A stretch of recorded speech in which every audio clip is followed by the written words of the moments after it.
Materi pokok sholat berjamaah, subtema kebangsaan, kelas 7 semester 1 bersama Ilham Maulani, guru agama Islam SMP Negeri 19 Kota Tasikmalaya. Pada pertemuan kedua ini terdapat 7 menu. A. Pembuka, berdoa dan membaca Al-Quran Surah Ad-Duha. B. Kompetensi dasar. C. Tujuan pembelajaran. D. Langkah pembelajaran. E. Penguatan materi. F. Tes praktik. Dan G. Penutup dengan mengucapkan hamdalah dan membaca Al-Quran Surah Al-Asr.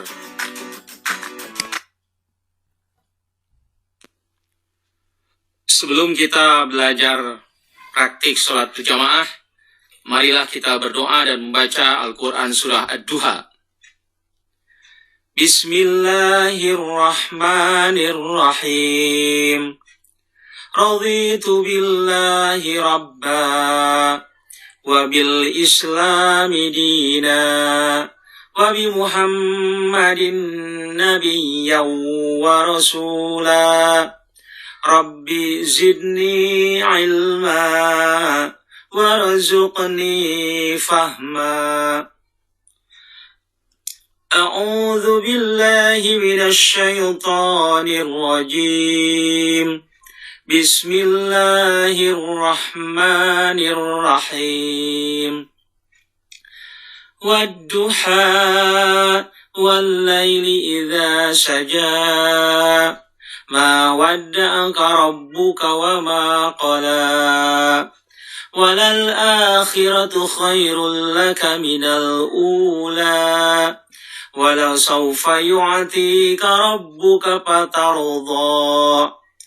Alam yajidaka yatiman fa'awa. Wa wajadaka dhallan fahada. Wa wajadaka 'ailan fa'aghna. Fa'ammal yatima fala taqhar. Wa ammas sa'ila fala tanhar. Wa amma bi ni'mati rabbika fahaddis. Sadaqallahul azim.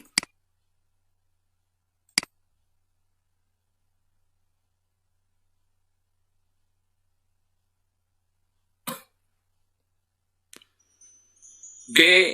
Kompetensi dasar. 1.8 Menunaikan salat wajib berjamaah sebagai implementasi pemahaman rukun Islam. 2.8 Menunjukkan perilaku demokratis sebagai implementasi pelaksanaan salat berjamaah. 4.8 Mempraktikkan salat berjamaah.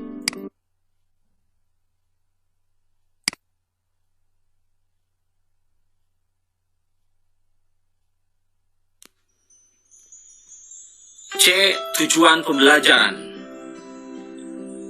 Setelah proses pembelajaran praktik sholat berjamaah, diharapkan peserta didik mampu 1. Mempraktikkan posisi imam dan makmum jika terdiri dari 2 orang laki-laki.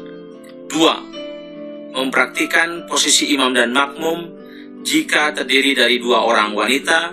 3. Mempraktikkan posisi imam dan makmum jika terdiri dari 3 orang atau lebih laki-laki. 4. Mempraktikkan posisi imam dan makmum jika terdiri dari 3 orang atau lebih wanita. 5. Mempraktikkan posisi imam dan makmum jika terdiri dari 1 orang laki-laki dan 1 orang wanita.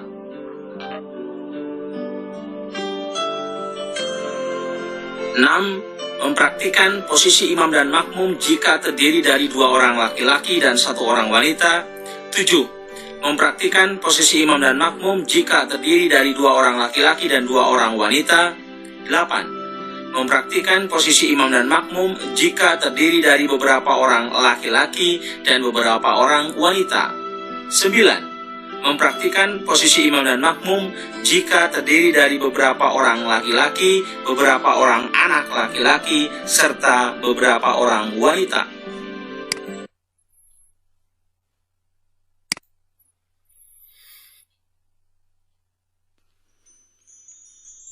D. Langkah-langkah pembelajaran. Pembelajaran hari ini menggunakan model role playing atau bermain peran.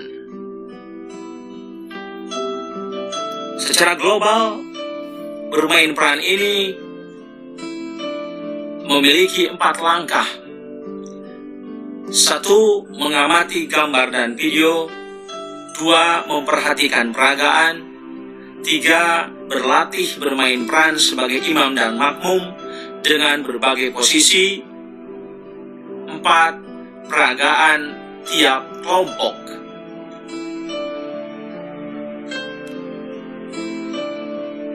Anak-anakku, secara terperinci mari kita ikuti langkah-langkah bermain peran mempraktikkan sholat berjamaah.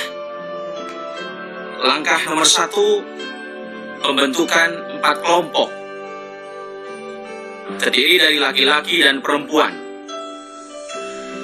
Jadi kalian sekarang membentuk 4 kelompok. Tentu karena ini praktik sholat berjamaah, tiap kelompok harus terdiri dari beberapa orang laki-laki dan beberapa orang perempuan.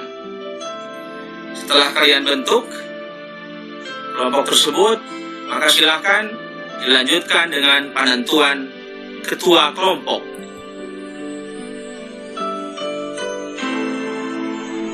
Langkah nomor 2, tiap kelompok menerima salinan gambar sholat berjamaah. Tentu. Langkah ketiga, tiap kelompok mengamati salinan gambar sholat berjamaah.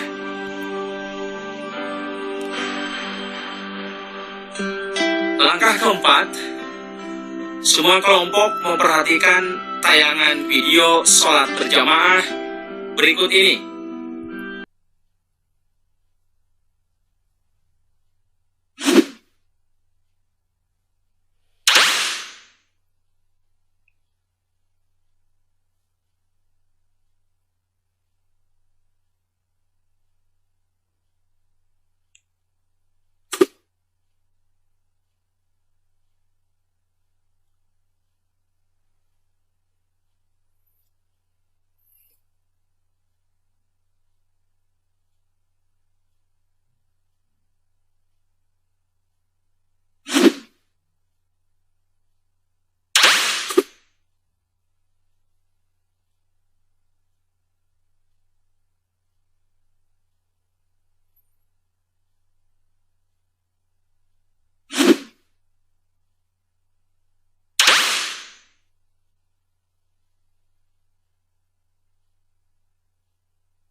Selanjutnya langkah yang kelima.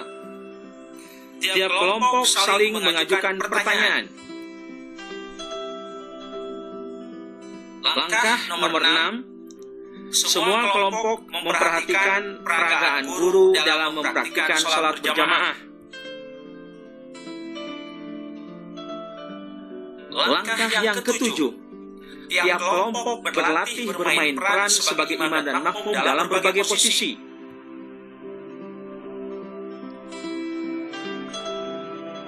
Langkah nomor 8. Tiap kelompok memperagakan praktik sholat berjamaah, sementara kelompok lain memperhatikan.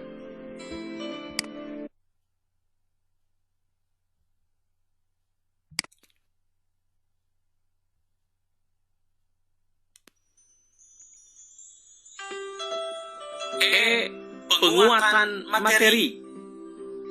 Anak-anakku, perhatikan baik-baik. Di slide ini ada beberapa gambar yang menunjukkan tentang praktik sholat berjamaah. Gambar yang pertama, bagaimana posisi jika dua orang laki-laki. Gambar yang pertama, ini posisi imam. Kemudian makmumnya karena satu orang, maka makmum sejajar atau lurus dengan imam di sebelah kanan dengan kaki rapat. Kemudian gambar yang kedua adalah bagaimana posisi jika satu orang laki-laki dan satu orang wanita. Laki-lakinya ini satu orang sebagai imam dan perempuannya sebagai makmum. Posisi perempuan ada di belakang laki-laki, agak jauh ke belakang, dan lurus sejajar dengan imam. Kemudian gambar yang ketiga adalah bagaimana posisi imam dan makmum jika dua orang wanita. Kedua orang wanita ini yang hitam ini, yang berbusana hitam sebagai imam. Kemudian yang putihnya satu makmum wanita ini berada lurus ataupun sejajar dengan imam di sebelah kanan. Kemudian bagaimana sekarang posisi imam dan makmum jika ada dua orang laki-laki dan dua orang wanita? Ini imamnya, kemudian makmumnya di sebelah kanan, sejajar atau lurus dengan imam, dengan kaki rapat, dan perempuan yang dua orang itu ada di belakang imam dan makmum laki-laki, agak jauh ke belakang, sejajar dengan imam serta makmum laki-laki.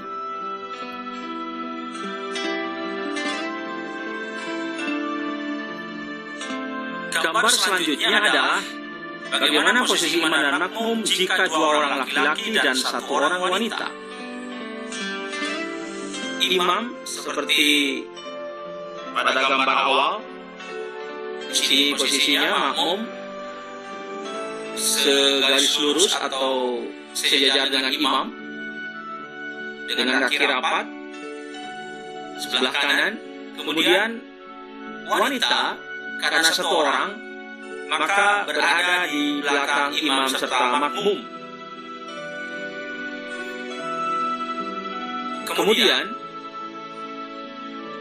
bagaimana posisi imam dan makmum jika tiga orang atau lebih wanita? Nah, ini yang berbusana hitam ini sebagai imam, ini berdiri di tengah-tengah.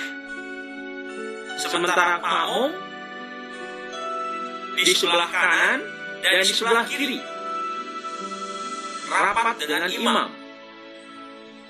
Jadi imam perempuan ini tidak berdiri ke depan sebagaimana laki-laki, tidak. Jadi antara imam dengan makmum, baik satu orang maupun dua orang, tiga orang atau lebih, posisi imam dan makmum sejajar atau lurus dengan mereka atau posisi mereka masing-masing. Jadi mereka itu lurus, tidak menjorok ke depan itu imam, tapi sejajar dengan makmum.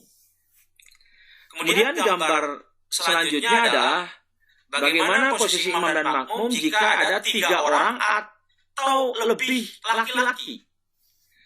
Imam maju ke depan, kemudian makmum di belakang imam, dengan posisi makmum tentu harus rapat. Ini ada makmumnya dua orang, kalau ada tiga orang lagi sebelah kanan, datang lagi sebelah kiri, terus seperti itu. Jadi imam ke depan, makmum di belakang imam. Kemudian gambar selanjutnya adalah bagaimana jika yang hadir itu beberapa orang laki-laki dan beberapa orang wanita.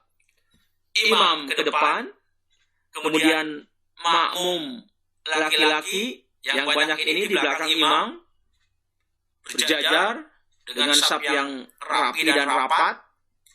Kemudian di belakang saf laki-laki itu adalah saf perempuan.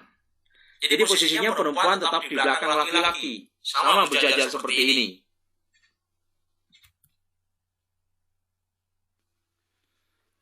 Gambar terakhir, bagaimana jika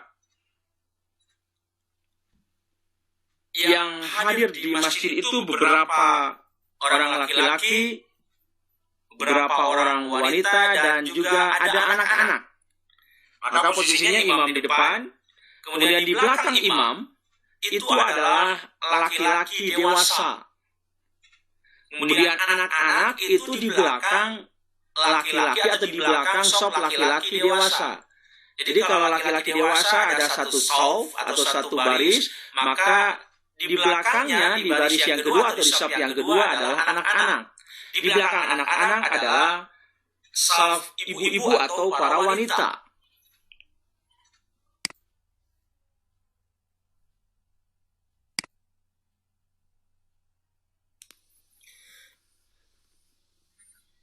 Setelah kalian berkelompok tampil mempraktikkan salat berjamaah, maka langkah selanjutnya adalah saya akan mengetes praktik per kelompok.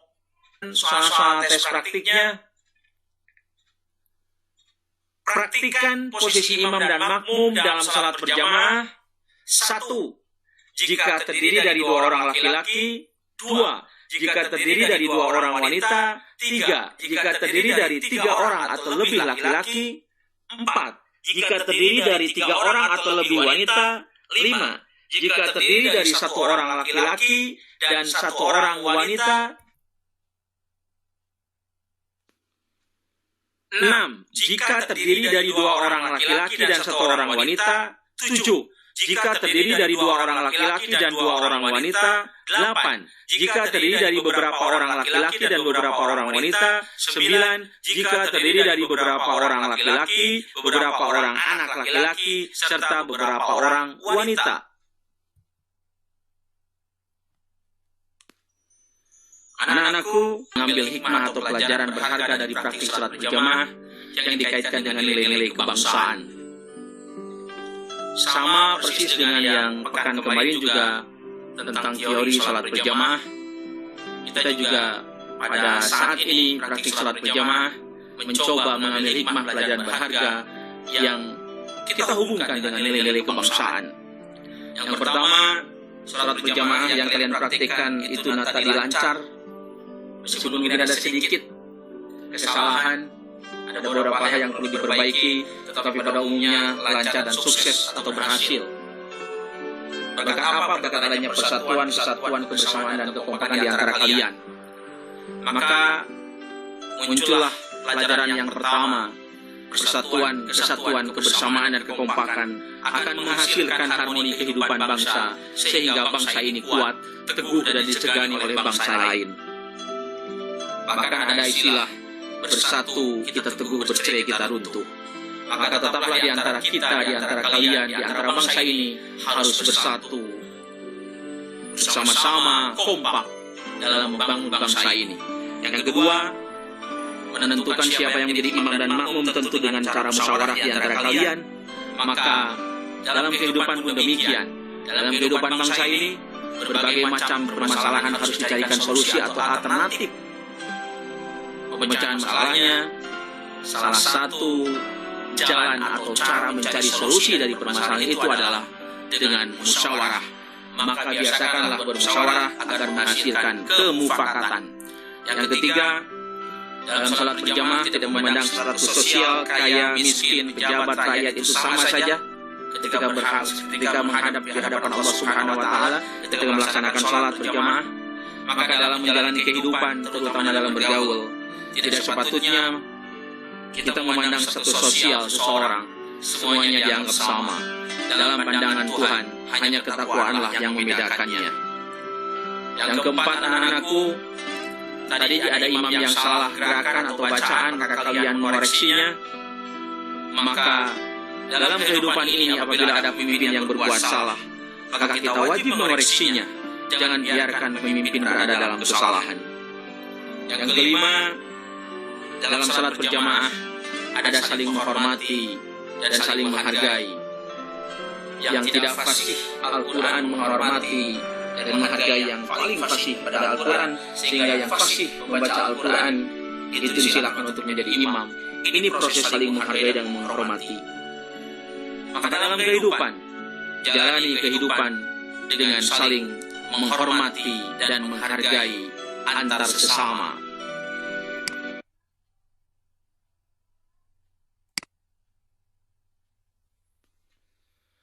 Anak-anakku yang soleh dan solihah, yang pintar, cerdas, dan hebat, mari kita tutup proses pembelajaran praktik salat berjamaah ini dengan membaca hamdalah bersama-sama dan Al-Quran surah Al-Asr.